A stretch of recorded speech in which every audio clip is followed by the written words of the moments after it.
Assalamualaikum warahmatullahi wabarakatuh. Di video ini, kami dari kelompok 9 akan membahas materi pengantar akuntansi, yaitu tentang akun, saldo normal, dan transaksi siklus akuntansi perusahaan jasa.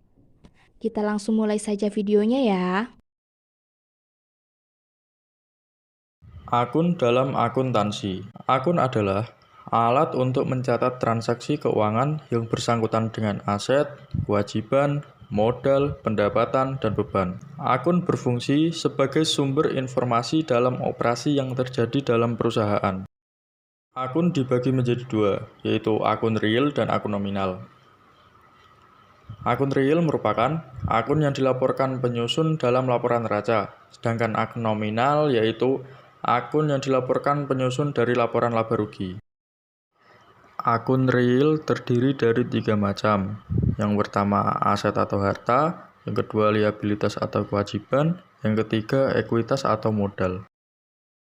Akun dalam akuntansi. Akun adalah alat untuk mencatat transaksi keuangan yang bersangkutan dengan aset, kewajiban, modal, pendapatan, dan beban. Akun berfungsi sebagai sumber informasi dalam operasi yang terjadi dalam perusahaan.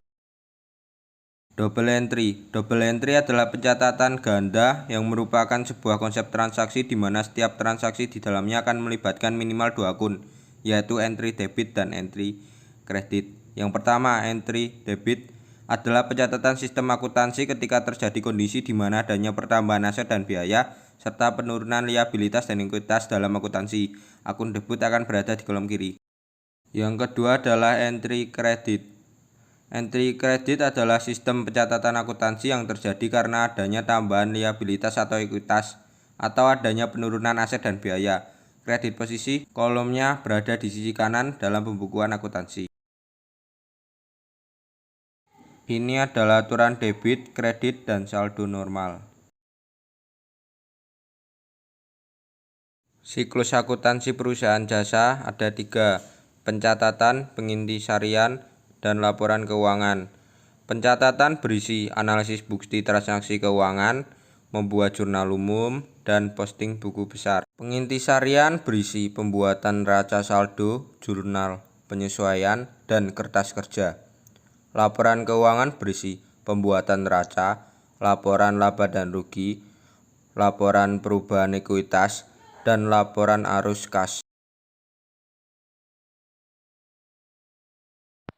Selanjutnya, analisis bukti transaksi. Transaksi perusahaan jasa merupakan informasi awal yang harus dicatat dan diolah sebagai dasar untuk membuat laporan keuangan. Tujuan dibuatnya bukti transaksi adalah mempermudah dalam pencatatan setiap transaksi yang terjadi, di mana bukti transaksi ini digunakan untuk mencatat transaksi yang merupakan dokumen dasar bagi pencatatan laporan keuangan akuntansi. Contoh bukti transaksi ini adalah cek, nota kredit, nota debit, kwitansi, dan lain sebagainya. Contoh analisis transaksi. 1. Indri menyetorkan uang sebesar 15 juta ke bank untuk modal usaha. Nah, 15 juta ini masuk ke dalam kas dan modal. Kas dalam bentuk debit dan modal dalam bentuk kredit. Kedua, Indri membeli perlengkapan sebesar 3 juta rupiah. Nah, 3 juta ini dibayar dengan tunai, otomatis kas akan mengalami kekurangan. Kas dalam kredit dan perlengkapan dalam debit karena masuk ke dalam harta. 3. Indri membayar sewa toko sebesar 1 juta rupiah. Kas dalam bentuk kredit karena berkurang dan sewa dalam bentuk debit karena bertambah. 4. Indri berhutang ke bank sebesar 2 juta rupiah. Kas otomatis bertambah dalam bentuk debit dan hutang juga akan bertambah dalam bentuk kredit. 5. Indri membuat brosur iklan dan mengeluarkan biaya sebesar 300.000 rupiah. Nah, iklan ini masuk ke dalam beban dalam bentuk debit dan kas akan berkurang dalam bentuk kredit. 6. Indri membeli peralatan secara kredit sebesar 4 juta.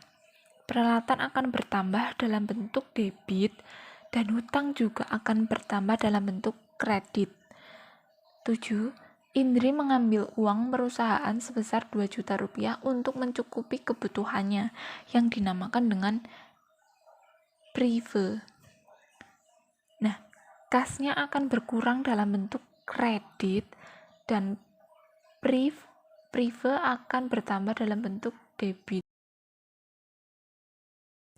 Jurnal umum. Jurnal umum adalah media untuk mencatat semua transaksi yang terjadi dalam proses akuntansi. Berikut merupakan contoh membuat jurnal umum. Bisa kita lihat pernyataan dari nomor 1 sampai nomor 7 bisa kita masukkan atau kita tuliskan dalam bentuk tabel seperti ini. Buku besar. Buku besar merupakan tahap paling akhir yang terdiri atas ringkasan data yang telah diklasifikasikan dan bersumber dari jurnal. Berikut ini merupakan bentuk-bentuk dari buku besar.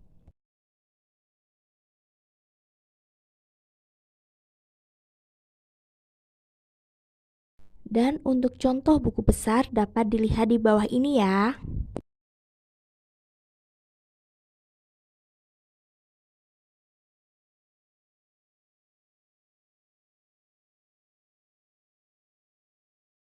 Berikut contoh modal dan perlengkapan.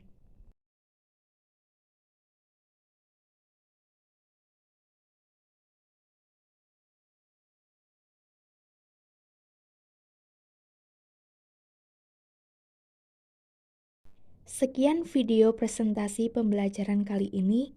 Jika ada yang ditanyakan, silahkan angkat tangan, sebutkan nama dan asalnya. Dan apabila ada tutur kata kami yang kurang berkenan di hati teman-teman, mohon untuk dimaafkan. Wassalamualaikum warahmatullahi wabarakatuh.